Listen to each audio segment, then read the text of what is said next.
여러분 안녕하십니까? 가장 빠른 종합 뉴스큐 시작합니다. 네, 청와대 정책 라인의 핵심 두 자리가 동시에 바뀌었습니다. 문재인 정부 3년차 경제 정책에 있어서 어떤 의미를 부여한 인선인지 짚어보도록 하겠습니다. 가장 존중하는 중국 귀빈, 시진핑 주석은 방북 일정을 마치고 귀국길에 올랐습니다. 전략적 밀월 관계를 대외적으로 과시했는데 북중 정상회담 전문가와 분석해 보도록 하겠습니다. 먼저 오늘의 주요 뉴스입니다.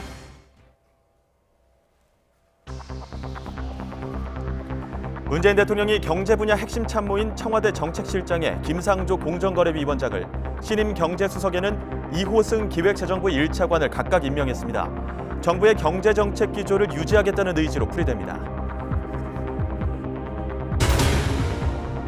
청와대 핵심 경제라인 교체에 대해 여야의 반응은 크게 엇갈립니다. 민주당은 정부의 혁신적 포용국가 비전을 이룰 적재적소의 인사라고 환영한 반면, 한국당은 실패한 경제정책을 더 강화하겠다는 것이라고 비판했습니다. 북한을 방문한 시진핑 중국 국가주석이 이틀간의 일정을 마치고 귀국길에 올랐다고 중국 관영 매체가 보도했습니다. 중국과 북한 언론들은 시 주석의 방북 소식을 대대적으로 상세히 보도하며 양국 간의 우위를 강조했습니다. 서울시는 황토색 수돗물이 나온 서울 물레동 지역에 단수 조치를 취하고 아리수를 해당 지역 저수조에 직접 공급해 급한 불편은 덜었습니다. 하지만 정확한 원인 규명이 되지 않아 주민들의 걱정은 여전한 상황입니다. 북한 어선 사태로 불거진 군 기강회의 문제가 청와대 개인 문제로 번지는 모습입니다. 해당 사건을 설명하는 국방부 브리핑 자리에 청와대 행정관이 익명으로 참석한 것을 놓고 야당은 조직적 은폐 기획이라며 공세 수위를 높이고 있습니다.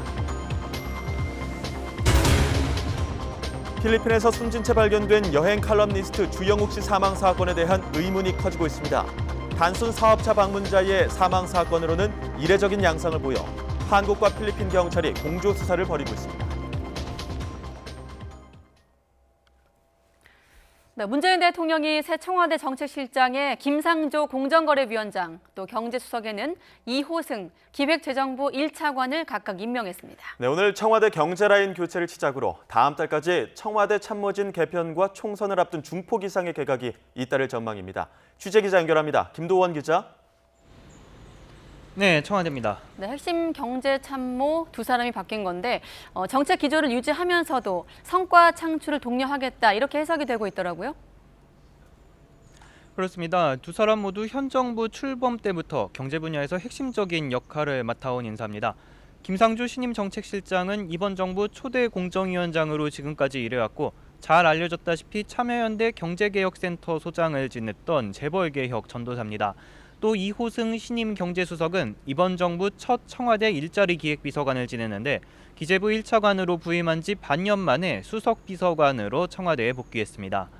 청와대는 김상조 신임 정책실장이 경제뿐 아니라 복지, 교육 등에도 정통하다면서 성과를 기대했는데요. 고민정 청와대 대변인의 설명 들어보시겠습니다. 다방면의 정책에도 정통한 전문가로서 기업과 민생 경제에 활력을 불어넣는 등 시대적 소명을 성공적으로 수행할 것으로 기대됩니다. 또 정통 관료 출신인 이호승 신임 경제수석은 글로벌 경제 환경에 대한 대처와 함께 소득주도 성장, 혁신 성장, 공정 경제의 성과 창출에 큰 역할을 할 거라고 밝혔습니다. 네, 신임 정책실장과 경제수석, 기자들을 찾아서 간략한 소감도 밝혔다고요. 네, 먼저 김상조 신임 정책실장은 현 정부의 경제 정책 기조를 유지해야 시장의 신뢰를 유지할 수 있다고 강조했습니다. 또 이호승 신임 경제수석은 경제부총리를 중심으로 경제팀이 팀워크를 발휘할 수 있게 충실히 지원하겠다고 말했습니다. 두 사람의 소감을 직접 들어보시겠습니다. 성과가 확인된 것은 더욱 강화하고 시장의 기대를 넘는 부분은 조정하는 것이 정책의 기본입니다. 지난 2년간도 그러했고 앞으로도 그러할 겁니다. 투자, 소비 등 내수와 민생 활력을 높이면서 대내외 리스크를 관리하는 것이 최우선 책무라고 생각을 합니다. 전임 김수현 실장은 7개월, 윤종훈 수석은 1년 만에 교체되면서 사실상 경질 아니냐라는 시각도 있는데요.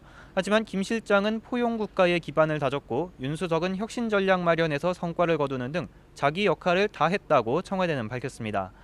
일각에선 김상조 신임 실장이나 이호승 수석 모두 새로운 인물이 아니고 자리만 바뀌었다는 점에서 회전문 인사라는 비판도 나옵니다. 이번 정책실장과 경제수석 교체를 시작으로 다음 달 청와대 비서진 개편, 개각 등 내년 총선을 앞두고 후속 인사가 이어질 전망입니다. 지금까지 청와대에서 YTN 김도원입니다. 네, 이번 청와대 경제 라인 교체를 놓고 여야 반응이 엇갈렸습니다. 여당인 더불어민주당은 정부의 비전을 달성할 적임자라고 치켜 세웠지만 한국당을 포함한 야당은 실패한 정책을 그대로 하겠다는 회전문 인사라며 비난을 쏟아냈습니다. 국회 취재기자 연결합니다. 최민기 기자. 네, 국회입니다. 네, 적임자다, 회전문 인사다 역시나 엇갈리네요. 네, 그렇습니다. 여당인 더불어민주당은 두 사람이 후반기 문재인 정부의 혁신적 포용국가 비전을 달성할 적임자라고 평가했습니다. 민주당 이해식 대변인은 김상조 신임 정책실장에 대해서는 공정경제의 실현을 위해 탁월한 역량을 보여준 분이라며 기대감을 나타냈습니다. 반면 정부의 경제 실정을 거론하며 경제청문회를 줄기차게 요구해왔던 자유한국당 등 야당은 사실상 회전문 인사라고 봤습니다. 한국당 민경욱 대변인은 소득주도 성장이란 문정부의 경제정책을 수정없이 그대로 가겠다고 선언한 것이라고 비판했습니다. 김상조 위원장이 이젠 정책실장의 옷을 입고 또 어떻게 기업 죽이기에 나설지 우려스럽다고도 밝혔습니다. 바른미래당 김정화 대변인도 그나물의 그 밥이라고 혹평했습니다. 그러면서 갈 때까지 간 인사단행, 소득주도 성장의 실험을 완수해 보려는 대통령의 비뚤어진 의지가 아니냐고 꼬집기도 했습니다. 지금까지 국회에서 YTN 최민기입니다. 네, 정치권 반응까지 알아봤는데 이 같은 청와대 경제 라인 정비, 문재인 정부 3년차 경제정책 기조 유지라는 해석과 함께 사실상 경질이다 이런 평가도 나오고 있습니다. 네, 오늘 청와대 인선 그 의미를 짚어보도록 하겠습니다. 용인대 최창렬 교수 나오셨습니다. 어서 오십시오. 안녕하세요. 네, 교수님, 정책실장은 7개월 만에, 경제수석은 1년 만에 바뀐 거잖아요. 총평부터 좀 해주시죠. 굉장히 갑자기 바뀐 인사예요. 오늘 네. 11시에 이제 발표가 됐는데 지금 이제 한국당에서 경제 원탁 회의 얘기하면서 나경원 원내대표가 김수현 실장이 나오면 이제 할 수 네. 있다는 얘기 했었잖아요. 근데 그 얘기가 나온 지 얼마 안 됐는데 실장을 교체한 거예요. 정책 실장을. 예. 근데 지금 김상조 전 공정거래위원장이야 뭐 워낙 뭐 이 정부의 이제 그 어떤 소득주도 성장의 어떤 그 기틀 잡은 사람이고 이호승 이번에 이제 경제수석으로 이제 내정된 사람도 마찬가지인데 임명된 사람도 마찬가지긴 한데요. 네. 아무튼 여러 가지 이제 해석이 가능하겠습니다만 문책의 성격을 배제할 수 없을 것 같아요. 이제 청와대에서는 뭐 공식적으로는 그렇게 얘기하지 않고 있긴 합니다만 경제 침체가 오래가고 있고 경제 성과가 잘 안 나고 있잖아요. 예. 네. 뭐 대단히 구조적인 문제겠습니다만 그런 점에서 이번에 이제 굉장히 예측하지 못하게 갑자기 이루어진 면이 좀 있습니다. 예. 그래서 일단 문책성 인사다라고 볼 수가 있을 것 같고 그렇다 하더라도 지금 이 정부가 내세우고 있는 이른바 소득주도 성장, 혁신 성장 그리고 이제 공정 경제 이 세 가지 기조는 네. 흐트러뜨리지 않겠다는 의지도 또 분명히 나타난 것 같기도 합니다. 세 가지 기조 중에서는 네. 어느 지점에 좀 방점을 찍고 있다고 뭐 보세요? 일단 김상조 전 공정거래위원장이 재벌 개혁 쪽에 많은 이제 방점을 이제 뒀었잖아요. 그러니까 소득주도 성장보다 공정 경제 쪽 그리고 혁신 성장 쪽에 예. 중점 두는 것 같고 뭐니 해도 이제 포용적 성장이죠. 예. 성장은 하긴 하는데 일단 포용적으로 어떤 뭐 빈부격차라든지 이러한 부분들은 계속 이제 경제에 방점을 찍겠다라는 건데요. 네. 근데 이 중에서 하나 또 특이한 게 공정거래위원장이 굉장히 중요한 자리인데 후임이 이제 발표되지 않았어요. 그것도 대개 이제 이런 자리를 얘기할 때는 후임을 얘기하는 게 일반적인데 예. 그것도 좀 궁금증을 자아내는 부분도 하나 있고요. 또 하나가 청와대 발표를 보면은 네. 왜 이렇게 교체할 수밖에 없었느냐에 대한 설명이 분명하지 않은 것 같아요.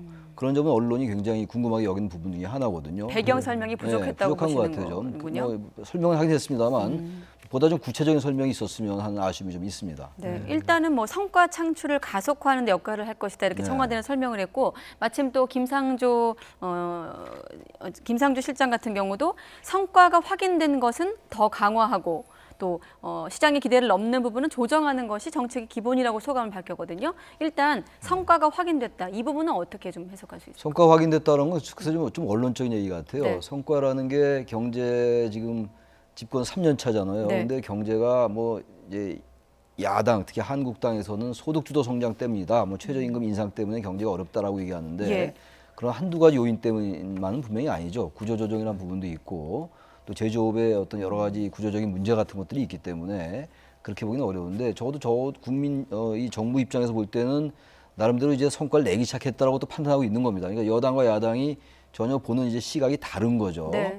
근데 어떤 경제수석과 이 정책실장이라는 자리는 둘 다 이제 청와대의 그 자리들이고 그리고 가장 중요한 포인트 경제사령탑 자리들이거든요. 그러니까 뭔가 어쨌든 명분에 있어가지고는 3대 경제 기조를 유지하긴 하되 예. 뭔가 조금 이제 바꾸는 그런 신호로 해석될 수 있는 부분도 있는 것 같긴 해요. 특히 이호승 차관, 전 차관이죠. 기재부 차관이 경제수석의 이제 자리에 임명이 된 사람인데 네.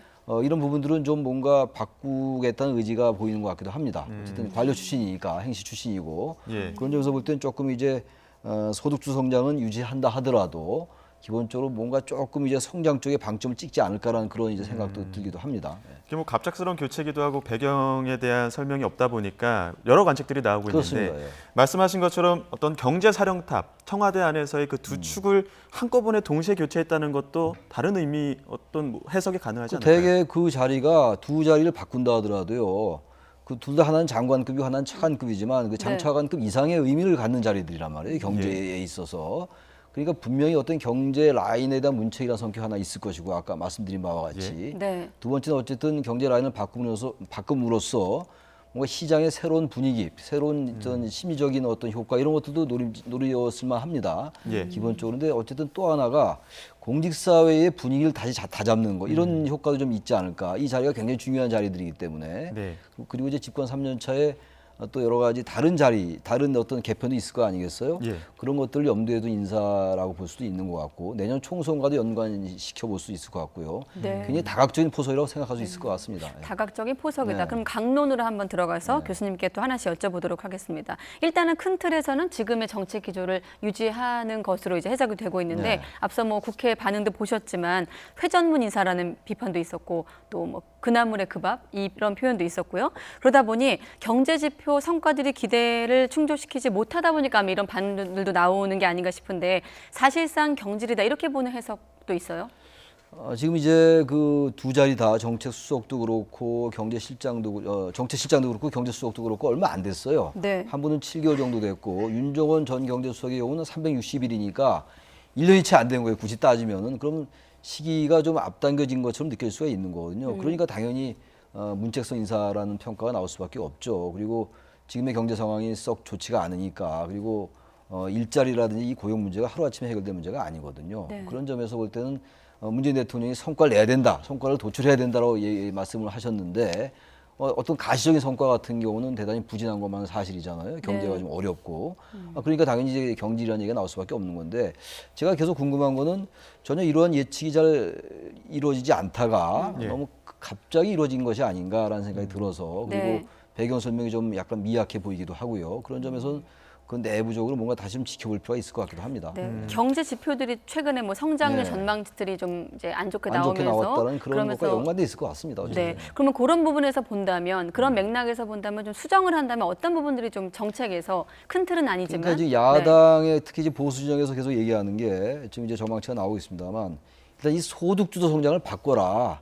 소득주도 성장이 어떤 그 좀 소득이 낮은 계층의 주머니를 채워줌으로써 그것이 소비로 연결되고 네. 소비가 다시 이제 그 기업에 들어와서 기업이 다시 성장할 수 있는 이른바 그 소득을 통해서 성장을 한다는 얘기거든요. 그러니까 다시 말하면 분배와 성장을 같이 이룰 수 있다는 얘기인데 아무튼 지금 뭐 집권한 이후에 그 최저임금 인상으로 인해서 굉장히 긍정적 효과도 있습니다만 또 자영업이 어려움에 처한 것도 사실이거든요.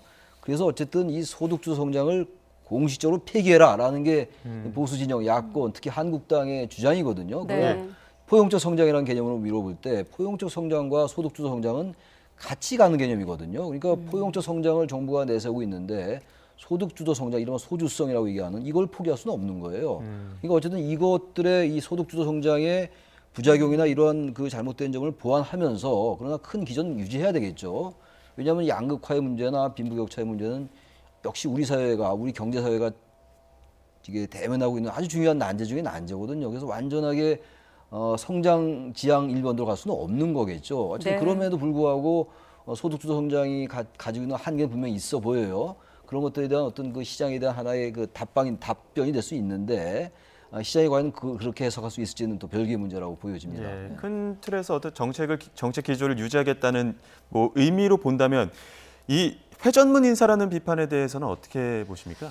이거 공정거래위원장이 바로 이제 정책실장으로 왔으니까 이런 비판을 뭐 한국당으로서는 당연히 할 수밖에 없죠. 야권에서는 회전문 인사 그리고 뭐 돌려막기 인사다 항상 나오는 얘기예요. 그러니까 이런 부분들은 뭐 결정적으로 그렇게 큰 중요한 건 아니라고 봐요. 뭐 갑자기 뭐 새로운 사람이 오는 것도 아니고 그 내부에서 같이 경제 정책을 입안하고 지향하고 이랬던 그 서클 내에서 되는 것이기 때문에 야당으로서는 당연히 할 수 있는 비판이지만 이런 것들이 결정적인 하자는 아닌 거라고 저는 보여집니다. 네, 지금 야당 말씀하셨는데 한국당이 지금 국회 정상화 조건으로 요구하는 대목이 경제 청문회 아니겠습니까? 네. 뭐 앞서 그 서두에 말씀하셨지만 김수현 실장과 윤종원 수석 출석시켜라 이러면서 이제 청문회를 요구하고 있는 상황에서 이번 인사가 나왔어요. 그렇다 보니 강수로 맞대응한 것 아니냐 이런 또 시각도 있는데요. 글쎄요, 경제청문회만 뭐 국회 정상화의 그 성립 요건은 아니었죠. 경제청문회는 국회가 계속 이제 그 공전하고 있는 상황 속에서 한국당이 다시 꺼낸 쟁점이었거든요. 네. 그러니까 이제 홍남기 부총리하고 김수현 정책실장이 나오면 경제원탁회의에 응하겠다 이렇게 얘기했어요. 경제원탁회의는 이제 문희상 의장이 제안한 건데 네. 경제청문회하고는 좀 다른 개념이죠. 경제원탁회의는. 근데 경제원탁회의가 설령 경제청문회가 아니더라도 홍남기 부총리와 이제 정책실장이 나오면 한다고 그랬는데 정책실장이 바뀌었어요. 김수현 네. 실장에서. 그렇다고 해서 뭐 이 부분을 가지고 또 한국당이 문제 삼을 것 같지는 않아요. 그러면 그건 명분이 없죠. 김수현 실장이 아니고 다른 새로운 실장이 왔기 때문에 경제원탁회의에 응할 수 없다라고 한다면 너무 명분이 약하지 않겠어요? 예. 그런 점은 야당이 많이 고려를 해야 될 겁니다. 지금 이제 와서 또 이 부분을 또 트집 잡아가지고 또 이제 국회 정상화를 안 하겠다라고 한다면 그거는 너무 명분도 없고 네. 동의도 그 시각은 이제 야당에서 보는 시각이고 네. 청와대 입장에서 봤을 때 이런 카드로 또 어떤 야당에게 어떤 의사 일정이라든지 이런 카드를 내놓은 것이 아닌가 이런 또 해석이 있거든요. 근데 이거는 경제의 커다란 그림을 그리는 작업이기 때문에 네. 한국당을 의식해서 이런 인사를 했을 것 같지는 않아 보여요. 어쨌든 예. 경제의 분위기도 좀 바꾸고 예. 그동안 경제의 침체가 있었던 것도 사실이니까 그런 것들에 대한 나름 문책, 그리고 전반적인 공직사회 분위기 이런 것들이 더 중요한 것이지 예. 한국당을 의식해서 이렇게 했던 것 같지는 않아 보입니다. 예. 네. 뭐 윤종원 전 수석 같은 경우에는 추경 통과에 대해서 또 답답함을 토로하기도 했었는데 혹시 이번 인사에 대한 그 야당의 날선 비판들이 있기 때문에 혹시 추경 합의하는데 또 어려워지는 건 아닌가 이런 분석들도 있네요. 한국당으로서는 이제 그 김수현 정책실장을 대상으로 경제 예. 원탁회의가 됐건 청문회를 하려 했는데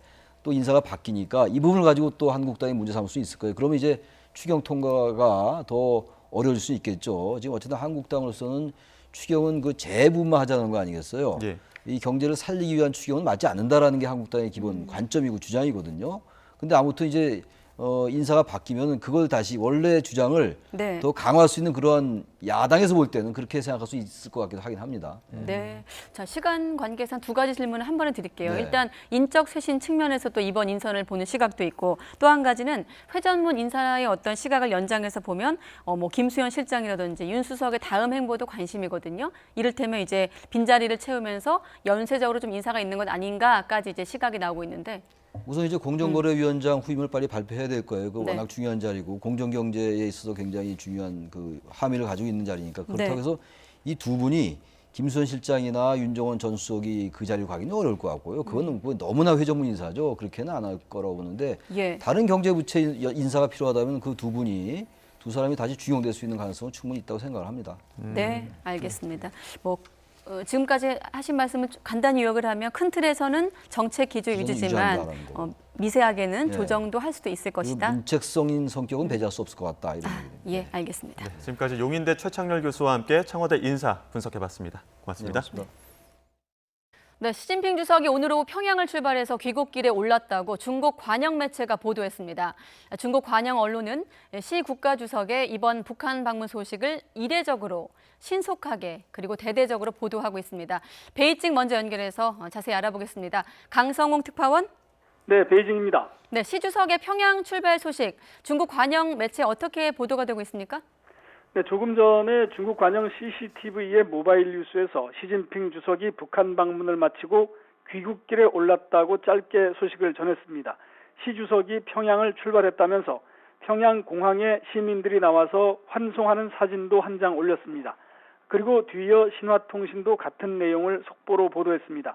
이 중국 관영 매체들은 어제 시 주석의 베이징 출발 때부터 이례적으로 신속하게 보도를 하고 있습니다.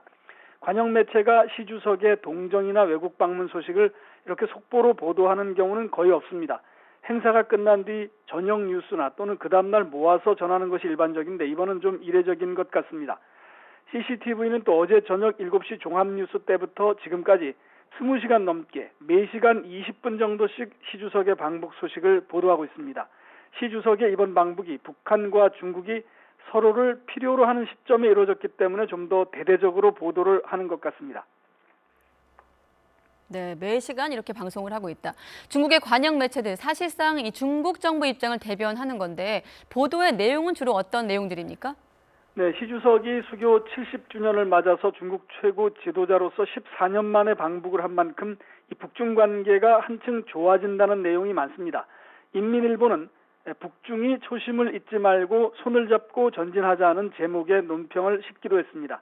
이런 논조의 배경에는 무역 마찰로 파생된 미국과의 대치 속에서 적어도 북한은 중국의 편이 돼줄 수 있다는 기대도 깔려 있는 것 같습니다. 시 주석은 이번 달 들어 러시아와 중앙아시아를 잇따라 방문해서 지지국가의 세를 규합하는 모습도 보였습니다. 이 한반도 문제에 대해 중국 관영 언론들은 중국이 좀 더 적극적인 역할을 하게 될 것이라는 부분에 초점을 맞추고 있습니다. 특히 김정은 위원장이 미국과의 관계에서 불만은 있지만 대화를 재개할 의지가 있다는 점도 비중 있게 보도하고 있습니다. 지금까지 베이징에서 YTN 강성웅입니다. 네, 베이징 특파원 연결해서 중국 매체 보도 내용 먼저 들어봤는데 북한도 이 14년 만에 이루어진 중국 지도자의 방문 소식을 대대적으로 보도했습니다. 취재 기자 연결해서 북한 분위기도 알아보겠습니다. 한현희 기자. 네, 통일부입니다. 네, 시진핑 주석 조금 전에 이제 귀국길에 올랐는데 오늘은 북한이 어떤 일정을 진행했습니까? 네, 오늘 어떤 일정이 진행됐는지는 아직 전해지지 않고 있습니다. 시 주석이 북중 친선의 상징인 평양 시내 북중 5위탑을 찾아서 참배를 했을 것이란 관측이 많습니다. 북한이 시 주석 방문을 앞두고 최근 보수 공사를 진행한 것으로 전해졌기 때문인데요. 또 김정은 위원장이 4차례 방중했을 때도 두 사람이 이 둘째 날 추가로 오찬을 함께하면서 논의를 이어갔던 만큼 오늘도 김 위원장과 오찬을 겸한 2차 회담을 진행했을 가능성도 크다는 관측입니다.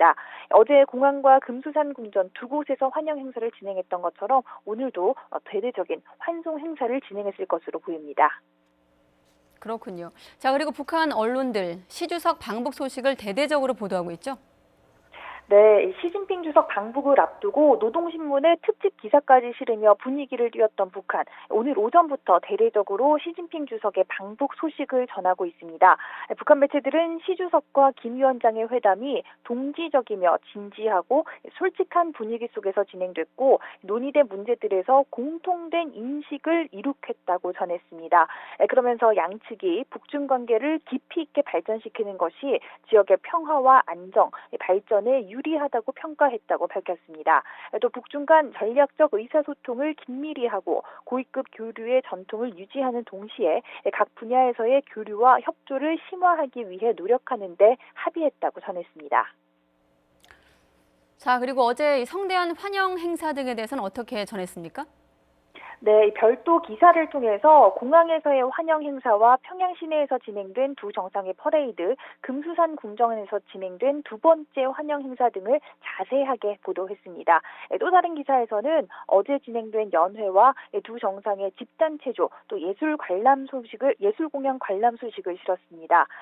북한 매체는 시진핑 주석의 방문을 환영하면서 집단 체조와 예술 공연, 불패의 사회주의를 특별히 준비했다고 소개했는데요.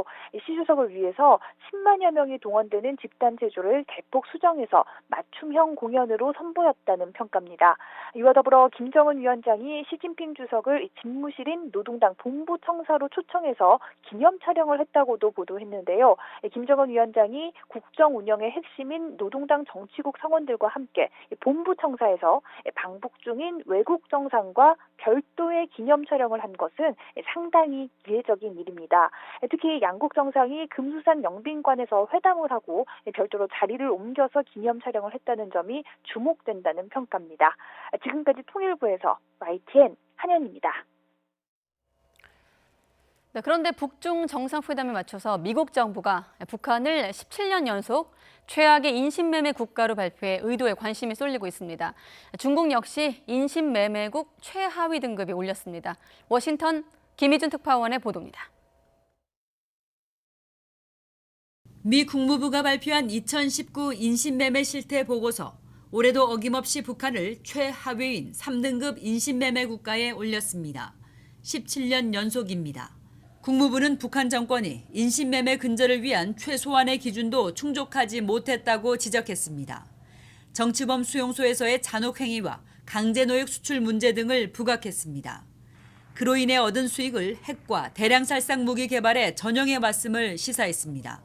In North Korea, the government subjects its own citizens to forced labor, both at home and abroad, and then uses proceeds to fund nefarious activities. 미국은 중국 역시 3년 연속 최악의 인신매매 국가로 지정했습니다. In China, authorities have detained more than 1 million members of ethnically Muslim minority groups in internment camps. Many are forced to produce garments, carpets, cleaning supplies. 이 밖에 이란과 러시아, 시리아 등 21개 나라가 최하위 등급에 포함됐습니다. 국무부는 매년 6월 세계 각국 인신매매 실태 보고서를 공개해왔습니다. 그렇다 하더라도 북중 정상회담이 열리는 중 발표한 그 시점은 주목됩니다. 북미 대화 교착 속에 북중 밀착에 대한 압박과 경고라는 해석이 가능합니다. 미 재무부는 전날엔 시진핑 주석의 평양 방문일에 맞춰 북한과 연계된 중국 회사의 제재 회피를 도운 혐의로 러시아 금융회사를 제재했습니다. 한편 인신매매 척결 노력을 인정받은 한국과 캐나다, 영국, 일본 등 33개국은 1등급 지위를 유지했습니다. 워싱턴에서 YTN 김희준입니다. 네, 시진핑 주석이 1박 2일의 방북 일정을 마무리 짓고 귀국길에 올랐습니다. 숨가쁜 동북아 외교전의 서막을 연 이번 북중 정상회담. 한반도 정세에 어떤 영향을 미치게 될지 이번엔 조한범 통일연구원 선임연구위원과 함께 짚어보도록 하겠습니다. 위원님 안녕하십니까? 예, 안녕하세요. 네, 마침 저희가 이제 특파원과 취재기자를 통해서 지금 보도 내용을 좀 현재서 이루어지고 있는 보도 내용을 전했는데 중국은 이례적으로 신속히 보도하고 있고 북한은 대대적으로 보도하고 있다. 이렇게 알려지고 있는데 혹시 좀 눈에 띄는 게 있습니까? 눈에 좀 띄죠. 왜냐하면 북러 정상회담 지난번 블라디보스토크 경우에 비교를 해보면 네. 그땐 그림이 별로 안 들어왔거든요. 근데 지금은 양측 국가가 사실은 둘 다 언론 자유국가가 아니거든요. 네. 근데 대대적으로 지금 모든 장면들을 보여주고 있거든요. 거의 실시간으로. 그건 매우 이례적인 거고 그건 이제 뒤집어 얘기해 보면 네. 저는 이번 북중 정상회담은 알맹이보다는 포장지가 더 화려한 회담이라고 보는 거죠. 이를테면 보여주기다. 그렇죠. 왜냐하면은 지금 모든 것들이 의전에 집중돼 있어요. 사실 뭐 솔직한 얘기를 했다 이런 얘기를 하지만 네. 지금 양측이 주고받을 게 별로 없거든요. 왜냐하면 김정은 위원장이 원하는 건 대북 제재 해제거든요. 근데 중국이 여기서 할 역할은 없는 거고. 그러면 또 시진핑 주석이 또 원하는 건 만일에 파격적으로 비핵화 부분에서 김정은 위원장이 양보를 하는 카드를 설득해내서 트럼프 대통령이 가면은 어느 정도 영향력이 있겠지만 네. 지금 김정은 위원장은 하노이에서 내놓은 영변 이상은 내놓을 수 없는 상황이거든요. 그렇기 때문에 지금 미국에 대해서 일종의 공동전선을 강화하는 그런 쇼케이스의 성격이 훨씬 더 크다. 그러니까 이것이 비핵화 협상의 결정적인 계기가 되기는 그건 좀 어려운 상황이라고 볼 수 있습니다. 네, 보여주기 이를테면 예, 그 부분이 더 쇼케이스 크다고 형식이 봐야죠. 있다. 내용보다는 형식에 좀 치중한 회담이 되는 말씀하셨고 일단 그래도 김정은 위원장의 발언을 토대로 한번 해석을 해보도록 하겠습니다. 일단 나온 내용 중에 인내심을 유지할 거다 이런 발언을 했거든요. 인내심. 그래도 대화의 국면을 좀 유지하겠다로 해석은 가능할까요? 이미 지난 4월 시정연설에서 연말까지 대화한다고 그랬죠. 네. 그 하노이 2월 말에서 일종의 충격을 받은 다음에 칩거했었죠. 그 4월 말에 블라디보스토크를 갔죠. 외교적 출구를 마련했습니다. 네. 그다음에 5월 초에는 미사일 도발을 했죠. 미국을 압박한 거죠. 그다음에 6월 초에는 트럼프 대통령이 친서를 보냈거든요. 그러니까 지금 불만은 있지만 대화는 하겠다라는 표현을 다시 반복을 한 거예요. 그러니까 결과적으로 저 이야기는 큰 흐름에서 보면 조만간 북미 3차 정상회담은 열릴 가능성이 높죠. 그 부분을 우회적으로 말한 거라고 보야겠죠. 그러나 그 3차 정상회담이 열린다고 하더라도 거기에 대해서 구체적인 어떤 협의 내용 이런 것들은 아직 조율은 안 된 거죠. 그렇군요. 그리고 또 한 가지 상대가 중국 정상이어서일까요? 조금은 솔직해 보이는 좀 불편한 심경을 나타내기도 했습니다. 긴장 완화 조치를 했는데 적극적인 반응을 얻지 못했다. 이렇게 또 시 주석이기도 했어요. 이런 부분은 또 어떤 해석이 가능할까요? 그러니까 이제 기술적인 측면에서 보면은 적극적인 호응을 받지 못한 게 아니고 네. 김정은 위원장으로서는 하나도 못 받은 거죠. 왜냐하면 풍계리 핵시험장 폭파했고 물론 이제 뭐 검증 문제는 있습니다만 네. 동창립 로켓 시험장도 해체를 시작했죠. 근데 여기까지도 전혀 미국의 반응이 없었죠. 그러니까 하노이에서 영변이라고 하는 북한 핵시설의 핵심 부위를 내놨거든요. 그러니까 일각에서 논란은 있지만 김정일 시기에 핵미사일 개발할 때의 영변과 지금 핵기술이 완성 단계의 영변은 하늘과 땅 차이거든요. 네. 그러니까 매우 중요한 핵심 시설을 내놨는데 미국의 상황 조치가 전혀 없거든요. 그러니까 그 부분에 대한 어떤 불만을 얘기한 거죠. 그런 불만을 얘기한 것이다. 또 이번에 중국 입장에서 봤을 때는 시 주석이 적극적인 역할을 할 것이다 이런 얘기를 했거든요. 그러니까 중국도 뭐 지금 계속 나오고 있는 얘기입니다만 남북미 중심이었던 이번 비핵화 어떤 국면에서 적극 개입하겠다 어떤 의지를 피력한 것으로 볼 수 있을까요? 의지 수준이라고 봅니다. 그건 왜 그러냐면 지금 이번에 시진핑 주석이 만일에 양국이 이런 개연성은 있어요. 네. 북중 정상회담 끝나고 들어가서 3차 북미 정상회담에 청춘하고 올 수는 있습니다. 그러나 지금 3차 북미 정상회담을 양측이 안 한다는 게 아니고 네. 만나도 서로 교환할 수 있는 패키지에 지금 문제가 있는 거거든요. 그러니까 북미는 대화할 생각이 있는데 서로 패키지 안 맞고 그럼 한국 정부가 중간에서 사실은 그 양측의 입장을 조율해서 지난번 평양에서 영변이 나왔고 그 영변 갖고 하노이까지 온 거거든요. 네. 그러니까 양측이 만나는 게 중요한 게 아니라 둘이 만나서 합의할 수 있는 내용들을 조율하는 건데 지금 중국이 개입할 수 있는 여지는 없거든요. 그러면 지금 만일에 이번에 모종의 시진핑 주석이 역할을 했다고 그러면 그 전에 중국 특사단이 트럼프 대통령에 가거나 아니면 김정은 위원장에 가거나 우리한테 오거나 하는 그런 모종의 조율하는 과정이 있어야 되는데 네. 그런 게 전혀 없었거든요. 그렇게 본다 그러면 한반도 문제에 대한 중국의 영향력을 강조하는 부분은 있지만 그러나 실질적으로 이 비핵화 협상을 돌파하는 실질적인 실무 협의는 있었을 가능성이 높지 않아요, 이번에. 그러면 중국의 어떤 생각과 구상과 현실은 다르다는 의미인가요? 그렇죠. 그렇군요. 그러면 남북미 중 4자 구도로 확대된다는 어떤 예상들은 좀 위원님 생각과는 제가 좀 보기엔 그건 다르네요. 그 시기상조고요. 왜냐하면 지금 북미입니다. 북미인데 북미가 불신이 있기 때문에 그 불신 관계의 문제들을 해소하는 역할을 한국 정부가 해왔거든요. 네. 그럼 중국이 이 역할을 담당하려고 그러면은 북미 불신을 해결하려고 그러면은 김정은 위원장한테는 영변 플러스 알파를 설득해내야 되는 거고 네. 미국에게는 대북제 체제를 설득해내야 되거든요. 근데 지금 미중 전선이 더 복잡한 상황에서 중국이 그 역할을 감당해낼 수가 없죠. 그러니까 지금 트럼프 대통령이라고 하는 공동의 적을 앞에 두고 양측의 전선을 강화하지만 그러나 실질적으로 이 돌파구를 마련할 수 있는 그런 계기는 이번은 아니라고 봐야 되는 거죠. 네, 지금 미중 무역 갈등 말씀하셨는데 그럼 미중 무역 갈등의 어떤 시각에서 본다면 계속 지금 보여주기식 어떤 정상회담을 말씀하셨거든요. 예. 중국 입장에서 미국에 보여줄 수 있는 건 어떤 이번 정상회담을 통해서 어떤 좀 쇼잉이 가능할까요? 결과적으로 이제 북한이라는 카드도 자신들이 관리할 수 있다라는 메시지를 전달하는 거겠죠. 네. 근데 문제는 지금 미중 무역 갈등에 더해서 홍콩 문제까지 지금 번지고 있거든요. 홍콩 문제는 생각보다 커요. 그러니까 홍콩을 지나가는 게 문제가 아니라 이 홍콩의 민주화의 흐름이 중국 내부까지 번질 수도 있거든요. 그러면 미중 무역 전쟁과 홍콩 문제가 사실은 북한 문제보다 더 커질 수 있거든요. 네. 그럼 북한 문제에서 이 모종의 어떤 성과가 있다고 하더라도 트럼프 대통령이 그럼 시진핑 주석에게 당신이 모종의 역할을 했으니까 내가 미중 무역 전쟁에서 양보하겠다. 희박하거든요. 그럼 홍콩 문제 내가 양보하겠다. 희박하거든요. 그러니까 북한 카드의 역할은 사실은 미중 간의 갈등이 격화될수록 중요성이 커지는 게 아니라 오히려 약화될 수 있는 딜레마가 있는 거죠. 네, 비핵화 협상 어떤 그런 국면에서 한반도 정세 관련해서 실질적으로 중국이 할 수 있는 역할은 제한적이라고 말씀을 하셨는데 북중 경제 협력 측면에서 본다고 한다면 이번에 수행단의 어떤 면면을 통해서 어떤 또 전망들이 가능하겠습니까? 그건 사실은 이제 그것도 제가 보기에는 상당한 쇼케이스라고 보여집니다. 왜냐하면 지금 북한이 필요한 건 첫째 대북 제재입니다. 네. 두 번째는 대규모 투자입니다. 그다음에 경제에 부응할 수 있는 경협의 확대거든요. 네.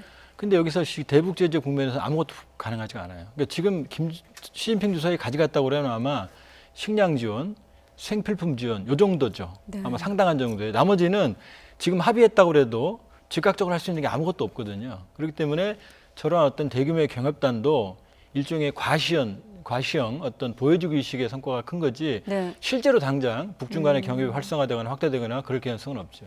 네, 그렇군요. 자, 그렇다면 우리 정부는 북핵 협상 국면 변화 가능성에 대해서 어떤 준비를 좀 이 시점에서 할 수 있는 준비들이 있다면 어떤 게 있을까요? 일단은 북핵 협상 국면에 시 주석의 방북은 청신호입니다. 왜냐하면 시 주석이 방북한 다음에 북미 협상 국면이 꼬이게 되면 트럼프 대통령이 불만을 더 제기할 거거든요. 그러니까 네. 어떤 형태로든 이게 북미 비핵화 협상에 적어도 3차 북미 정상회담이 재개되는 데는 긍정적인 역할을 할 것 같거든요. 예. 근데 이제 지금 문 대통령 말씀대로 북미가 양측 정상이 만나는 게 중요한 게 아니고 2번 만나봤거든요. 네. 근데 양측이 이견을 좁히지 못했거든요. 그러니까 실제로 합의할 수 있는 패키지를 만들어내야 되거든요. 그러니까 김정은 위원장은 영변 이외에 내놓기는 어려운 상황이고 미국은 또 대북 제재를 해제해주기 어려운 상황이거든요. 네. 그러니까 이 패키지의 조합을 만들어내는 거죠. 그러니까 그런 가능성 중에 하나는 북한은 영변을 내놓고 뭐 플러스 알파를 내놓으면 더 좋겠죠. 근데 영변을 내놓고 미국은 정치적 상황 조치죠. 그러니까 종전선언, 연락사무소, 인적 교류 정도. 그다음 우리는 남북 교류를 해야 되기 때문에 대기업 인도적 지원, 금강산 관광 사업이나 개성공단 사업 정도, 오이사 조치도 지금 당장 풀 수 있는 게 있거든요. 네. 이 부분을 대북 제재 예외나 유예, 면제 조치를 받아내면 패키지 조합이 가능한 거죠. 이게 한 예입니다. 네. 그러니까 이런 식으로 패키지 조합을 만들어내는 역할이 지금 중요한 거죠. 패키지 조합을 만들어내는 역할이 중요하다. 자, 그렇다면 트럼프 대통령 방한 전에 남북 정상회담 가능성 어느 정도로 보십니까? 지금 뭐 뭘 가능은 하죠. 왜냐하면 네. 5.16 정상회담 때 뭐 하루 전에 전화해서 만났으니까요. 그럴 개연성을 배제할 수는 없습니다. 그러나 그러니까 전격적으로 북중 정상회담, 남북 정상회담, 한미 정상회담 이렇게 갈 수 있고요. 네. 아니면은 요 다음에 한미 정상회담 이후에 남북 정상회담이 열릴 가능성도 있고 또 하나는 한미 정상회담 이후에 바로 남북 정상회담이 그때는 의미가 없을 수도 있거든요. 바로 북미 정상회담으로 가면 네. 세 가지 시나리오가 모두 가능한 상황인 거죠. 네, 알겠습니다. 어떤 비핵화 협상 국면에서 어떤 질문들을 드렸는데, 자, 끝으로 지금 보면 시 주석이 귀국길에 올랐거든요. 이번 어떤 행사를 통해서 의전을 놓고 한번 북중 관계를 한번 해석을 해보겠습니다. 엄청난 환대를 받았다 이렇게 좀 해석이 되고 있는데 아무리 이제 보여주기식이라 하더라도 다른 역대 주석들과 비교했을 때 좀 어떤 점이 돋보였나요? 지금 뭐 모든 면입니다. 예를 네. 들어서 뭐 공항의 운집한, 그다음에 뭐 25만 명으로 추산되는, 그다음에 시주석을 위한, 시주석만을 위한 불패 사회주의라는 카드 섹션. 제가 보기에 아마 얼마 전에 김정은 위원장이 그 카드 섹션에 대해서 불만을 제기했죠. 네. 그때가 아마 이게 준비 과정이었을 수가 있어요. 그러니까 공을 상당히 들였다. 그다음에 금수산 태양궁전 앞에서도 또 공식 2번 한 거죠. 공항에서. 네. 그다음 2번. 그러니까 모든 면에서 의전을 했다는 얘기는 보여주기식도 있지만 예. 결국 북중은 과거의 혈맹 관계로 다시 돌아가려고 하는 모습들, 관성을 좀 유지하려는 모습을 보이고 있는 거죠. 그러니까 큰 틀에서 보면 네. 김정은 집권 이후에 악화되던 북중 관계는 이번에 시진핑 주석의 방북을 통해서 4번의 김정은 위원장의 방중, 그다음에 한 번의 시 주석의 방북을 통해서 거의 예전의 관계로 정치 외교적인 관계는 돌아갔다 이렇게 봐야겠죠. 네, 이번 시 주석 의전 과정에서 또 사실 그 북한의 어떤 고위급들이 총출동했다고도 볼 수 있는데 뭐 김영철 부위원장 모습도 보였고요, 김여정 부부장, 또 현성월 당 부부장은 또 블루투스 이어폰을 끼고 나와서 화제가 됐는데 좀 어떤 인물이 특히 눈에 띄셨습니까, 위원님? 지금 이제 우리가 보기에는 이제 실각됐다고 보여졌던 김영철 부위원장. 김여정 설인데요. 네. 아마 처음부터 그 보도는 좀 신빙성에 우리가 좀 고민을 해봐야 될 것 같고요. 예. 김여정입니다. 저는 사실은 오래전부터 그 김정은의 가족 정치라는 개념을 써왔거든요. 네. 결과적으로 본다 그러면 김정은의 정치에서 지금 가장 실세는 김여정이다라고 볼 수 있고, 이제 문고리 권력으로 또 하나 본다 그러면 이제 조용원 조직도부 제1부부장, 네. 그 다음에 이제 김창선 우리 부처님 비서실장 정도 네. 되는 거죠. 아마 현성월 같은 경우는 이제 의전 담당하는 것 같고요. 그러니까 결국 김정은 체제에 우리가 핵심이라고 봤던 김여정, 또 좀 더 나아가서 김영철, 이쪽 라인은 하노이에도 불구하고 건재하다. 그러니까 하노이라고 하는 그런 타격이 김정은 체제의 근간을 바꾼 것 같지 않다. 이렇게 볼 수 있죠. 그럼 크게 보면 대미 정책에도 큰 변화가 없을 수 있다. 예, 큰 변화가 북한의 대미 큰 정책에서. 변화가 있다 그러면은 사실은 지금 그림이 바뀌었겠죠. 그러나 네. 기본적인 비핵화 협상을 유지해가는 건 친서가 보여주듯이 큰 틀의 변화는 없는 거죠. 네, 알겠습니다. 아무튼 시 주석이 오늘 1박 2일의 방북 일정을 마무리 지고 귀국길에 올랐고 또 관련 소식 들어오는 대로 다시 한번 여러분께 전하도록 하겠습니다. 조한범 통일연구원 연구위원이었습니다. 고맙습니다.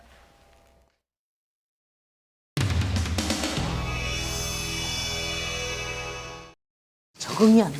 그죠? 적응이 안 돼, 그죠?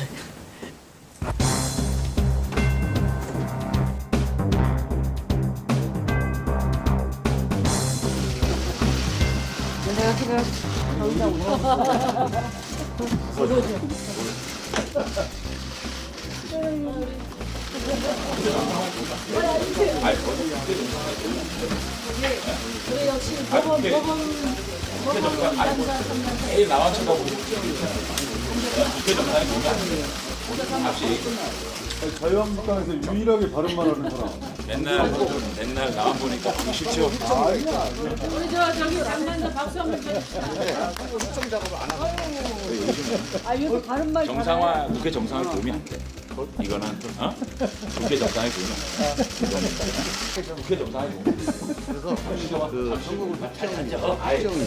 이게 아무런 의미 없는 왜 이렇게 두 가지를 갖고 일단 오케이.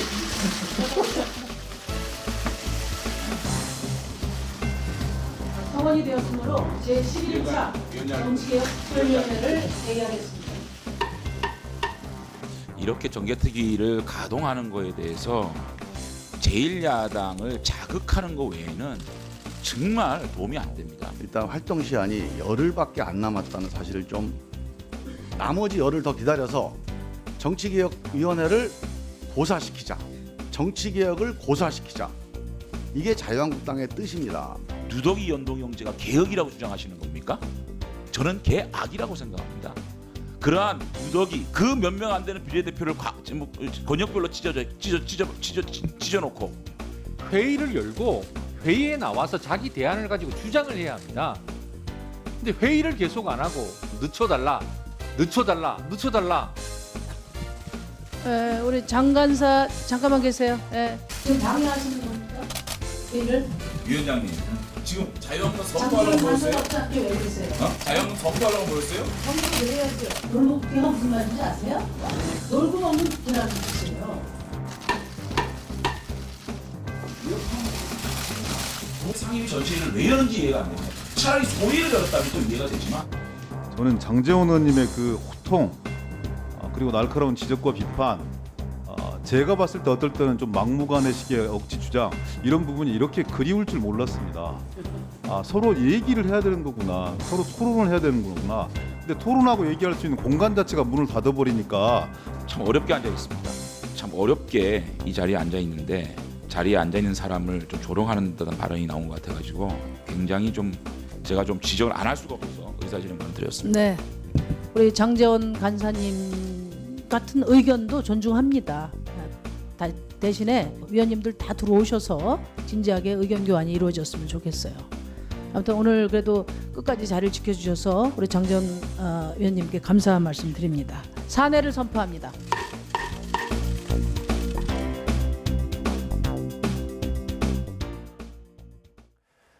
자유한국당 황교안 대표는 북한 어선이 동해 삼척항에 입항한 사건에 대해 청와대 감독, 국방부 조연의 국방문란 참극이라고 규정했습니다.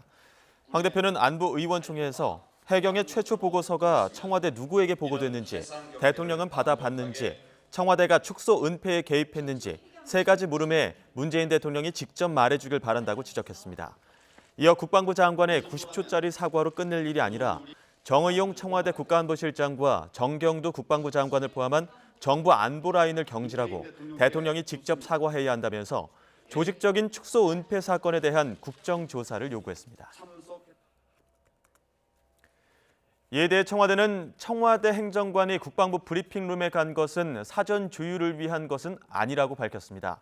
청와대 고위 관계자는 오늘 기자들과 만나 이 행정관이 국방부에 갔던 목적은 당시 언론 보도 상황 등을 포함해 어떤 방식으로 여론이 흐르는지 확인하기 위한 것이었다면서 국방부 관계자들을 만나 조율하는 과정은 전혀 없었다고 해명했습니다. 이 행정관이 17일뿐만 아니라 19일에도 국방부 브리핑에 참석한 이유에 대해서는 이번 상황 말고 지난 1월 한일 간의 초계기 갈등이 벌어졌을 때도 브리핑에 참석했다면서 당시에도 지금과 마찬가지로 중대 상황이라고 판단하고 들어간 것이라고 답했습니다. 청와대 고위 관계자는 국방부가 북한 목선 발견 지점을 삼척항 인근으로 표현한 것은 군의 통상 용어를 쓴 것이라면서 은폐하거나 축소하려는 의도가 있었던 것은 아니라고 설명했습니다. 인천에 이어 서울 물레동 일대에서도 황토색 수돗물이 나와 일대 천여 가구가 큰 불편을 겪었습니다. 긴급 조치로 다시 맑은 물이 나오고 있지만 원인으로 추정되는 노후 배수관을 모두 교체하기까지는 최소 6개월이 걸린다고 합니다. 현장에 나가 있는 취재기자 연결해 자세한 상황 알아보겠습니다. 송재인 기자. 네, 서울 물레동에 나와 있습니다. 네, 어제 수돗물, 황토색 수돗물이 나오기 시작했는데 오늘 오후에는 다시 맑은 물이 나오기 시작했다면서요. 네, 수돗물이 정상적으로 공급되고 있는지 확인하기 위해 한 가정집에 들어와 있습니다. 이곳 물레동 주민들은 원인 모를 황토색 수돗물에 이틀째 큰 불안을 겪었는데요. 오후 들어서는 상황이 많이 나아졌습니다. 지금 이 물은 좀 전에 제가 받아놓은 물인데요. 황토색은 눈에 띄지 않는 모습입니다. 지금 제가 다시 한번 물을 받아보도록 하겠습니다.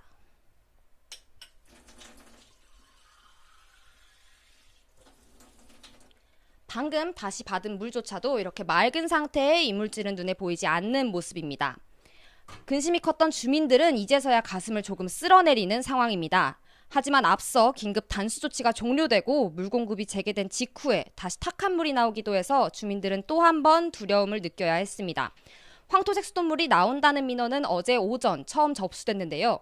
물레동 일대 아파트 단지 등 모두 1,200여 세대가 이틀째 불편을 겪었습니다. 서울시는 추가로 접수된 민원까지 포함해 정확한 피해 규모를 파악하고 있다고 전했습니다. 네, 왜 갑자기 이런 일이 생기게 된 건지 혹시 원인은 밝혀졌습니까? 아직 정확한 원인은 나오지 않았습니다. 앞서 서울시는 낡은 배수관에서 침전물이 유입됐을 가능성이 있다고 밝혔습니다. 서울 한강 취수장에서 이곳 물레동까지 물이 전달되기 위해서는 한 곳의 저수장과 두 곳의 배수지를 거쳐야 하는데요. 정수장과 배수지로 연결되는 곳의 배수관로는 지난해 말까지 모두 교체된 상태입니다. 다만 대방 배수지에서 이곳 물레동까지 연결되는 배수관로 중 아직 교체되지 않은 것이 있는데요. 구간은 1.7km 정도입니다. 바로 이 노후화된 관로가 하나의 원인일 것으로 보고 있습니다. 네, 앞서 송 기자 맑은 물이 나오는 거를 직접 보여줬었는데 지금은 사태가 완전히 해결된 겁니까? 네, 앞서 서울시는 오늘 오전 피해 지역에 단수 조치를 하고 피해 아파트 저수장에 담긴 탁한 물을 새 물로 교체했습니다. 사태는 일단락됐지만 아직 해결이 되지는 않았다고 볼 수 있습니다. 서울시는 황토색 수돗물의 원인으로 추정되는 노후관을 최대한 빨리 교체하겠다고 밝혔는데요. 모두 교체하는 데에는 최소 6개월이 걸린다고 설명했습니다. 그동안 주민들의 걱정을 거둘 수는 없을 것으로 보입니다. 지금까지 서울 물레동에서 YTN 송재인입니다. 국회 앞 불법 시위를 주도한 혐의를 받는 김명환 민주노총 위원장의 구속 여부가 오늘 결정됩니다. 김 위원장은 법원 출석 전 기자회견을 열어 노동운동 탄압이라며 정부를 강하게 비판했습니다. 박희재 기자가 보도합니다. 김명환 민주노총 위원장이 법원에 나섰습니다. 지난해와 올해 국회 앞에서 불법 시위를 주도한 혐의로 구속영장 실질심사를 받기 위해 출석한 겁니다. 취재진 앞에선 김 위원장은 혐의를 인정하느냐는 질문에 묵묵부답이었습니다. 직권 위반이나 특수공무집행 방해 혐의에 대해서 혹시 인정하시는지. 출석에 앞서 김 위원장은 기자회견을 열어 자신에 대한 구속영장 청구는 정부의 노동운동 탄압이라고 주장했습니다. 그러면서 다음 달 예정된 총파업 등으로 투쟁을 이어가겠다고 말했습니다. 제가 저들의 탄압에 구속되더라도 더불어민주노총이 7월 총파업 투쟁이 반드시 사수되고 승리할 수 있도록 조직해 주실 것을 다시 한번 위원장으로서 부탁 말씀드리겠습니다. 같은 혐의를 받는 민노총 간부 6명 가운데 3명은 이미 구속 상태로 재판에 넘겨졌습니다. 경찰은 이들과 함께 김 위원장이 시위를 공모한 정황을 확인하고 구속 수사의 필요성을 설명했습니다. 저희 압수물로 구속됐었던 사람들의 그 증거물들 안에 위원장에 관련된 내용들도 다수 있어요. 보고라든지 지시했다라고 볼 만한 정황이 있는 문건들이 다수 확보됐어요. 김 위원장은 오늘 저녁 심사 결과가 나올 때까지 근처 유치장에서 대기합니다. 만약 김 위원장이 구속된다면 노동계의 거센 반발이 불가피한 상황이어서 앞으로 정부와의 갈등이 깊어질 것으로 보입니다. YTN 박희재입니다. 한국인 유명 여행 칼럼니스트 주영욱 씨가 필리핀에서 총에 맞아 숨진 채 발견됐습니다. 경찰은 필리핀의 수사관을 급파해 현지 경찰과 공조 수사에 나섰습니다. 김대근 기자가 보도합니다. 필리핀 현지 시각으로 지난 16일 오전 여행 칼럼니스트 주영욱 씨가 숨진 채 발견됐습니다. 손이 묶인 채 총상을 입은 상태였습니다. 발견된 곳은 안티폴로시의 길가. 한국인 밀집 지역인 마카티시의 주씨 숙소에서 10여 킬로미터 떨어진 곳입니다. 발견 당시 현장에 신분증이 없어 필리핀 경찰은 호텔 열쇠로 숙박 내역을 확인한 뒤 신원을 파악했습니다. 여행업체를 운영하며 음식과 여행에 대한 칼럼을 써온 주 씨는 새로운 여행 상품 개발을 위해 지난 14일 혼자 출국했습니다. 여행사와 마지막으로 연락한 건 14일 오후로 시신이 발견된 16일까지 행적은 알려지지 않았습니다. 경찰청은 국제범죄 담당 형사와 감식반원, 프로파일러를 급파해 현지 경찰과 공조 수사에 나섰습니다. 경찰은 현지에 오래 거주한 경우가 아닌 단순 사업차 방문한 한국인이 피살되는 경우는 흔치 않다며 현지 동행인이 있었는지 등을 조사하고 있습니다. YTN 김대근입니다. 경찰이 피의자를 조사하면서 폭언과 협박을 한 것으로 보이는 화면이 공개됐습니다. 법원도 강압 수사를 일부 인정했고 피의자는 경찰을 고소했습니다. 나현호 기자의 보도입니다. 경찰서 진술 녹화실입니다. 긴급 체포된 피의자가 수갑을 찬 채 조사를 받습니다. 그런데 선임 경찰관이 들어오더니 종이를 건네며 뭔가 주문합니다. 이에 조사관이 필요 없다는 식으로 얘기하자 답이 엎어진다는 말은 수사 결과가 예상과 달라진다는 뜻으로 보입니다. 피의자의 첫 진술 자리에서부터 미리 답을 내려놓았다고 추정할 수 있는 겁니다. 답이 엎어진다 라는 내용이 들어갔다는 것은 무언가 수사기관에서 이 의도를 하고 있는 것으로 보여질 수밖에 없다는 게 저희 생각입니다. 경찰도 해명을 내놨습니다. 변호인 입회가 예정돼 있으니 더 물어보지 말고 기다리라는 취지였다는 겁니다. 경찰은 또 진술을 받는 내내 반말은 기본이고 육두문자를 써가며 위압감을 조성합니다. 심지어 협박까지 합니다. 피의자는 구속됐지만 법원 판단은 달랐습니다. 경찰 수사가 자백을 유도하기 위해 강압적으로 진행된 것으로 보인다고 판단했습니다. 노숙자 취급을 한 거죠. 이제 아예 이 아이는 처음부터 조사를 죄인 취급을 받으면서 조사를 받았던 겁니다. 피의자 가족은 직권남용 등의 혐의로 수사 경찰을 고소했습니다. YTN 나인호입니다. 400억 원대 경영비리 혐의로 재판에 넘겨졌던 이호진 전 태광그룹 회장이 8년 넘는 재판 끝에 실형이 확정됐습니다. 대법원은 횡령 등의 혐의로 기소된 이 전 회장의 세 번째 상고심에서 징역 3년의 실형을 선고한 원심 판결을 확정했습니다. 또 조세포탈 혐의로 선고된 징역 6개월에 집행유예 2년, 벌금 6억 원도 그대로 확정됐습니다. 이 전 회장은 태강산업이 만드는 섬유 제품을 실제보다 적게 생산한 것처럼 꾸며 빼돌리는 등 모두 421억 원을 횡령한 혐의로 지난 2011년 재판에 넘겨졌습니다. 오는 25일 음주운전 처벌 기준을 강화한 윤창호법 시행을 앞두고 경기 북부지방경찰청이 특별 단속을 벌여 19명을 적발했습니다. 경찰은 어젯밤 10시부터 2시간 동안 자유로와 서울 외곽순환고속도로 등 35곳에서 음주운전 단속을 벌였습니다. 적발된 19명 가운데 혈중 알코올 농도 0.1% 이상의 면허 취소 대상자는 8명이었고 0.05% 이상의 정지 대상은 11명이었습니다. 이란이 미국의 무인 항공기 글로벌 호크를 격추했다고 공개하면서 중동의 전운이 감돌고 있습니다. 트럼프 대통령은 이란이 매우 큰 실수를 했다며 향후 대응에 대해서는 말을 아끼고 있습니다. 조수연 기자가 보도합니다. 이란 혁명수비대가 자국 영공에서 미국의 무인 정찰기를 격추했다고 발표했습니다. 현지 시각 20일 새벽, 호르무즈 간주 영공을 침입해 간첩 활동을 하던 글로벌 호크를 대공 방어 시스템으로 파괴했다는 겁니다. 혁명수비대는 이 정찰기가 식별 장치를 모두 끄고 비밀리에 비행했다며 국제적 항공법 위반이라고 주장했습니다. سرنگون کردن هواپیمای جاسوسی آمریکا حامل یک پیام آشکار 이란 외무부는 도발적 불법 행위라고 규정하며 대가를 치를 것이라고 경고했습니다. 미국의 국경 침범을 입증하기 위해 사안을 유엔에 회부하겠다는 방침입니다. 하지만 미군은 추락 지점이 호르무즈 해협의 국제 공역이었다고 반박했습니다. 트럼프 대통령도 해당 무인기가 공해를 정찰 중이었다며 이란이 큰 실수를 했다고 밝혔습니다. 그러면서도 의도적 행위라고 보기는 어렵다고 언급했습니다. Let's just see what happens. Let's see what happens.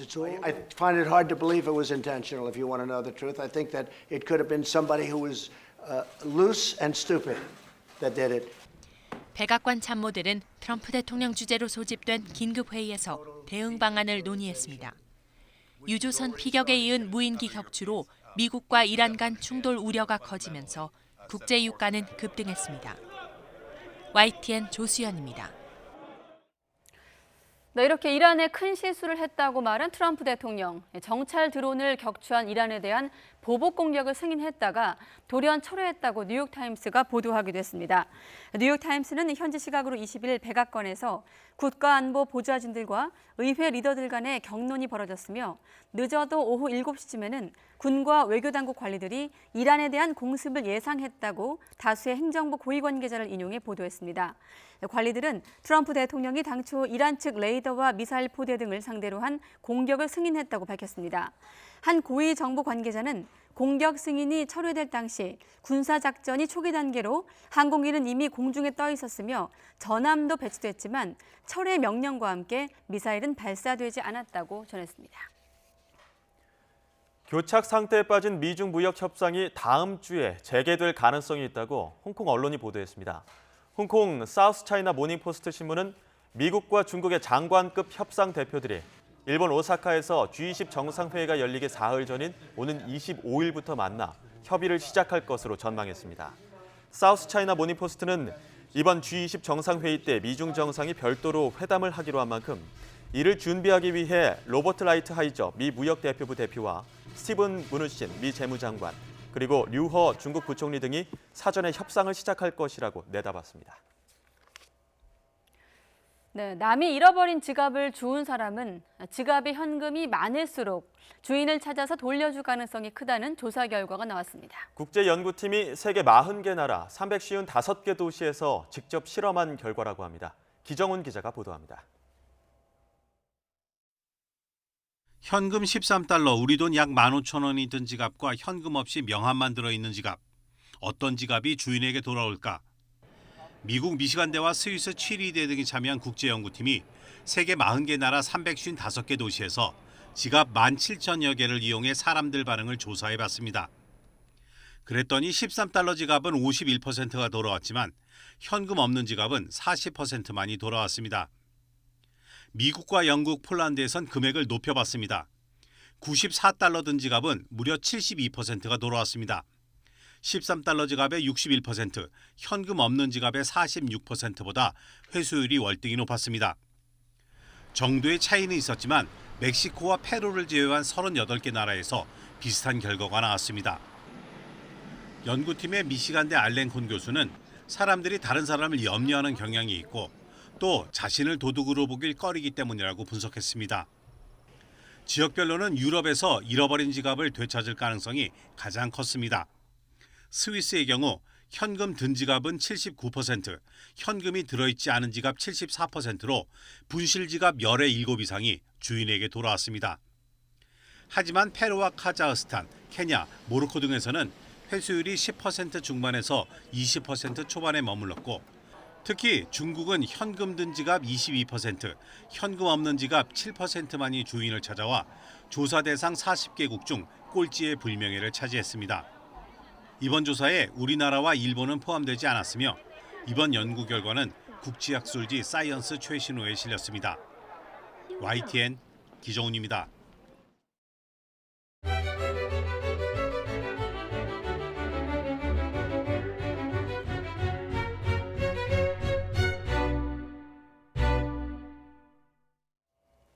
LG전자의 가전제품이 미국 유력 소비자 매체인 컨슈머 리포트의 내구성 신뢰도 조사에서 24개 업체 가운데 4위에 올랐습니다. 지난 2008년에서 2018년 사이 구매한 가전제품 38만여 개 가운데 5년간 얼마나 자주 고장이 나는지를 조사한 결과로 LG전자는 68점을 기록했습니다. 이는 미국 스피드 퀸과 독일의 밀레, 스웨덴 이케아의 인 4위로 오븐과 세탁기에선 가장 높은 점수를 받았습니다. 반면 삼성전자는 46점으로 18위에 그쳤고 식기세척기와 전자레인지는 가장 낮은 점수를 받기도 했습니다. 지난달 정보통신기술 ICT 수출이 반도체와 디스플레이, 휴대전화 부진 영향으로 20% 넘게 급감한 것으로 나타났습니다. 과학기술정보통신부 자료를 보면 5월 ICT 수출액은 143억 1천만 달러로 1년 전보다 22.6% 감소했습니다. 이는 지난해 11월 이후 7개월 연속 감소입니다. 네, 전기차 살 때 정부와 지자체가 주는 보조금은 2년 안에 폐차를 할 경우 돌려줘야 하는데 잘 지켜지지 않고 있다는 사실 보도해드렸는데 하루빨리 정부와 지자체가 절차와 규정을 정비해야 한다는 목소리가 높습니다. 이윤재 기자가 취재했습니다. 전기차에 관심이 많은 사람들이 모인 인터넷 카페입니다. 사고로 전기차를 폐차했다는 글, 보조금 반납 방법을 묻는 글 등이 적지 않습니다. 하지만 실제로 보조금을 반납했거나 반납 방법을 안다는 글은 찾을 수 없습니다. 카페에도 보면 그런 사고가 많고 안타깝다 이런 내용들은 많은데 보조금을 얼마를 반환했다 이런 내용들은 찾아볼 수가 없더라고요. 오는 2030년까지 전기차 30만 대를 도입하겠다는 제주도. 실제로 전기차 구매자가 크게 늘고 있지만 보조금을 돌려받은 사례는 거의 없습니다. 심지어 전기차 폐차 통계조차 내지 못하고 있습니다. 절차들이 환경부하고 얘기가 돼서 금융기관으로부터 받는다면은 시스템적으로 이제 환수를 할 건데 제가 업무한 기로 정리를 해놔서 있는데 정리가 된 게 아니고 저희가 대장을 확인을 해 봐야 되거든요. 전국 전기차 판매량은 3만 1,000대가 넘습니다. 하지만 보조금 환급에 무관심하기는 정부도 마찬가지. 주무부처인 환경부가 집계한 환수 사례는 단 4건에 불과합니다. 환경부는 지자체가 제대로 일을 하지 않은 탓이라며 책임을 미루고 있습니다. 지자체 공무원 대상으로 설명회도 다 하고 그건 내부 전파의 문제인 거지. 그거를 자기네들 못 받으면 환경부에서 못했다고 얘기하는 거는 담당자가 모르는 거를 없었다는 걸로 표현하면 안 되죠. 전기차 시장은 날이 갈수록 커지고 보조금에 쓰인 나랏돈도 그만큼 늘고 있습니다. 곳간에 더 큰 구멍이 생기기 전에 보조금을 제대로 되찾을 절차와 규정을 만드는 일이 시급해 보입니다. YTN 이윤재입니다.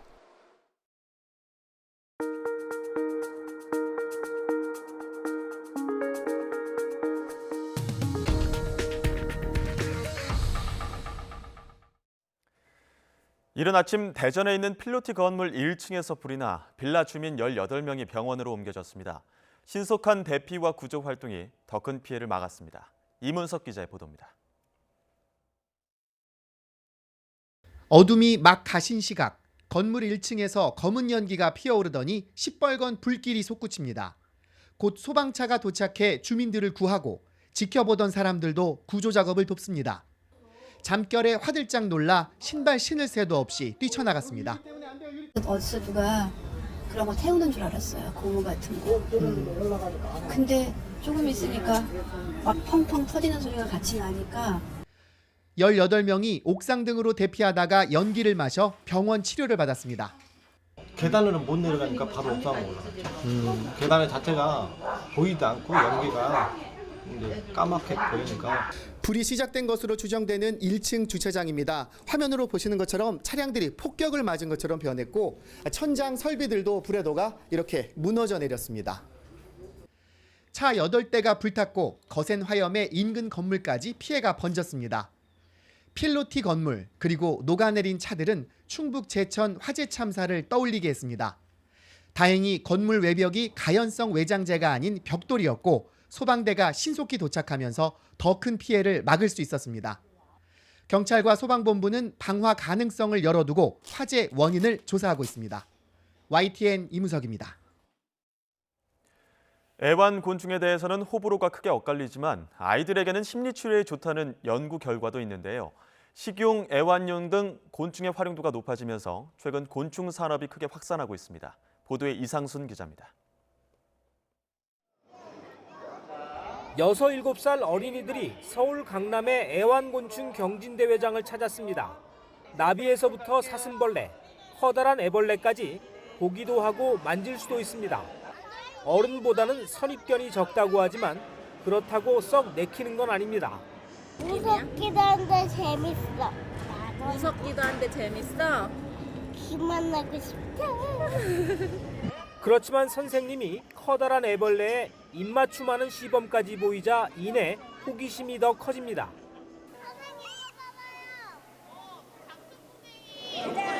곤충의 쓰임새는 이렇게 애완용 또는 식용으로만 그치지 않습니다. 특이한 건 어떤 곤충들은 이렇게 보거나 만지면 심리 치료 효과를 얻을 수 있다는 겁니다. 곤충 체험 직전과 직후로 테스트를 해봤습니다. 그랬더니 타액 속 스트레스 호르몬인 코르티솔 수치가 감소했습니다. 곤충을 기르면서 그 곤충들이 무럭무럭 자라면서 또 울음소리도 내고 또 그들이 성충으로 우아해서 날개짓을 할 때 훨씬 더 큰 즐거움을 느끼기도 합니다. 이렇게 곤충의 역할이 다양해지면서 시장 규모도 급속히 커지고 있습니다. 내년엔 시장 규모가 3천억 원에 이를 전망입니다. 곤충 산업의 발전은 그러니까 뭐 저변 확대도 있을 수 있고요. 그만큼 시장 규모가 이제 커진다는 거죠. 그리고 곤충 관련된 예를 들어서 뭐 애니메이션 사업이나 그 파생되는 사업도 산업도 커질 것으로 그렇게 보고 있습니다. 올해 3회째를 맞는 애완곤충 경진대회는 일요일까지 열립니다. YTN 이상순입니다. 임산부들의 가장 큰 걱정거리가 태아의 건강 상태죠. 이 태아의 기형 여부를 진단하는 산전 검사가 보편화되는 가운데 다운 증후군을 정확히 진단할 수 있는 표준 물질이 개발됐습니다. 이정우 기자가 보도합니다. 혈액으로 태아의 기형 여부를 파악하는 산전 검사가 늘고 있습니다. 혈액 속 미량의 태아 DNA를 분석하면 다운 증후군 같은 기형 여부를 알 수 있습니다. 하지만 이 검사는 임신부 혈액 속에 5%도 안 되는 태아의 DNA를 혈액 정제 과정을 거치면서 50%까지 손실할 수 있어 정확도에 한계가 있습니다. 이런 가운데 국내 연구진이 다운 증후군 기형 여부를 정확하게 진단할 수 있는 표준 물질을 개발했습니다. 진단 분석 시스템에 오류가 있는지 없는지를 확인할 수도 있고 더 좋은 분석 방법을 개발하고자 할 때 저희 표준 물질을 가지고 분석해 봄으로써 분석 방법의 유효성을 확인할 수 있게 되겠습니다. 그동안 태아의 산전검사 표준 물질은 정제된 다운 증후군 DNA를 용액에 첨가한 형태로 사용했는데 신뢰성 문제가 지적됐습니다. 이번 연구 성과는 다운 증후군 표준 물질로는 세계 최초로 혈청 형태로 개발돼 진단의 정확도를 향상시키는 데 큰 도움을 줄 것으로 보입니다. 실제 임신부 DNA 형태와 99% 이상 일치해 정확도가 높다는 설명입니다. 질병 진단에서 혈액이나 식음료 등 정제되지 않은 다양한 시료의 품질 평가까지 응용이 가능한 기술로 평가받습니다. 이 기술은 다운 증후군 표준 물질뿐만 아니라 돌연변이 검사나 유전병 검사 같은 다양한 유전자 검사 분야로 활용할 수 있습니다. 이번 연구 성과는 분석화학 분야 최고 권위지 애널리티컬 케미스트리에 실렸습니다. YTN 이정호입니다. 생활 속 아이디어로 만든 여성 발명가들의 발명품들이 한자리에 모였습니다. 톡톡 튀는 창의력과 여성 특유의 섬세함을 더해 실용성을 높였는데요. 이동은 기자가 만나봤습니다. 인형을 안고 머리를 쓰다듬자 귀여운 아이 목소리가 흘러나옵니다. 할머니, 품속에 안겨서 자고 싶어요. 어른들의 말벗이 돼주고 일정에 따라 할 일을 알려주는 돌보미 로봇입니다. 만지는 부분마다 다른 음성이 나오면서 40가지 이상의 상황에 대해 자연스러운 대화가 가능합니다. 귀 만지면 귀에서도 얘기가 나오고 또 손 만지면 손에서도 얘기가 나오고 다양한 그 위치에 따라서 다양한 얘기가 나오는 게 신기했어요. 일회용 대신 쓸 수 있는 스테인리스 빨대입니다. 반으로 나누어 씻은 뒤 다시 조립하는 방식으로 위생적인 한계를 극복했습니다. 9살 아이의 아이디어로 시작해 엄마 아빠가 함께 머리를 맞대고 만들어냈습니다. 아이가 낸 아이디어로 처음 시작해서 만든 제품인데요. 플레이오프를 만들고 보니까 뭐 거의 가족만의 그런 의미가 아니라 환경 보호에도 도움이 되고 일회용품 사용에 대해서도 한 번 더 생각할 수 있는. 생활 속에서 탄생한 여성들의 발명품이 한자리에 모였습니다. 아이와 노약자를 돕는 아이디어부터 환경과 안전을 생각한 제품까지 일상에서 얻은 아이디어에 여성 특유의 감성을 더해 생활의 편리함을 더해주는 발명품들이 완성됐습니다. 여성들은 남성에 비해서 생활 주변의 아이디어에 강하고 그러다 보니까 우리가 문화적이나 생활상의 어려움들을 해소하는 발명들을 많이 하십니다. 여성 발명인들이 생활 주변에서 발생하는 많은 필요에 대해서 어떤 식으로 응하고 있는지를 체계적으로 볼 수 있는 기회가 되겠습니다. 한국은 물론 중국과 캐나다 등 모두 30개 나라 320여 명의 여성 발명가가 참가한 이번 행사는 오는 일요일까지 일산 킨텍스에서 만나볼 수 있습니다. YTN 사이언스 이동훈입니다. 이경훈 선수가 미국 프로골프 PGA 투어 트래블러스 챔피언십 첫날 공동 선두에 올랐습니다. 이경훈은 대회 1라운드 경기에서 보기 없이 버디만 6개를 잡아내는 완벽한 플레이를 펼쳐 생애 첫 우승 기회를 잡았습니다. 올 시즌 PGA에 데뷔한 이경훈은 올 시즌 2번 탑10에 이름을 올린 적이 있습니다. 오늘 퇴근길에는 소나기가, 주말인 내일은 호남 지역에 국지 호우가 내리겠습니다. 장마를 앞두고 우리나라 주변 대기가 요동치고 있는 건데요. 오늘 벼락이 내리는 곳에는 벼락이 치는 곳도 있겠습니다. 오늘 밤까지 예상되는 비의 양은 호남과 영남 지역에 5에서 20mm입니다. 현재 레이더 영상부터 살펴보겠습니다. 국지적으로 강한 소나기 구름이 만들어져 있는데요. 특히 붉은색으로 표시된 지역은 시간당 20mm 안팎의 강한 비가 집중되고 있습니다. 오늘 밤까지 강원 영서에는 최고 50mm, 수도권과 강원 영동, 충청 북부와 영남 지역에는 5에서 20mm의 비가 내리겠습니다. 특히 대기 불안정이 심한 경기 동부와 강원 영서에는 우박이 떨어질 가능성이 있어서 주의가 필요합니다. 이번 주말 중북부 지방은 맑고 더운 날씨가 예상됩니다. 하지만 충청 이남 지방은 낮부터 비가 내리겠고요. 휴일인 모레는 더위 속에 일부 내륙에 오후 한때 소나기가 지나겠습니다. 주말인 내일 호남과 지리산 부근에는 최고 100mm 이상의 폭우가 쏟아질 것으로 우려됩니다. 산간, 계곡이나 하천물이 갑자기 불어날 가능성이 있으니까요. 야영객들 안전사고에 각별히 주의하셔야겠습니다. 지금까지 상암동 야외 스튜디오에서 YTN 권혜인입니다. 네, 북중 정상회담 일정이 마무리가 됐습니다. 뉴스큐 2부에선 통일 외교 전문 기자와 함께 이번 회담 평가해 보도록 하겠습니다.